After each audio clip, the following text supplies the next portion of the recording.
សួស្តីថ្ងៃនេះមីនុយរបស់យើងគឺមាន់បំពងបែបកូរ៉េតោះមកមើលពីរបៀបធ្វើទាំងអស់គ្នាយើងធ្វើការតម្រៀបមាន់ដាក់នៅខាងក្នុងចានមកទាំងអស់គ្នាបន្តមកទៀតយើងក៏ចាប់ផ្ដើមដាក់ជាមួយនឹងខ្ទឹមចិញ្ច្រាំអំបិល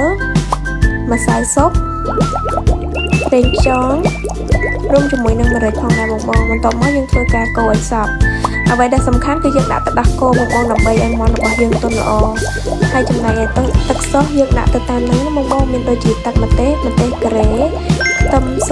ទឹកឃ្មុំម្សៅស៊ុបរួមជាមួយនឹងប្រេងខ្យងបងបន្ទាប់មកយើងដាក់មាន់របស់យើងជាមួយនឹងម្សៅបំពងយើងដាក់ខ្លាញ់ឲ្យក្តៅមកយើងចាប់ផ្ដើមបំពងណាបងចេះហើយយើងរងចាំឲ្យមាន់របស់យើងឡើងក្រហមទើបយើងយកទៅដាក់ជាមួយនឹងទឹកដែលយើងបានលាយបាញ់មិញបងឆាឲ្យវាឡើងពណ៌ក្រហមល្អបែបនេះមកជាការស្រេចបងទាំងអស់គ្នា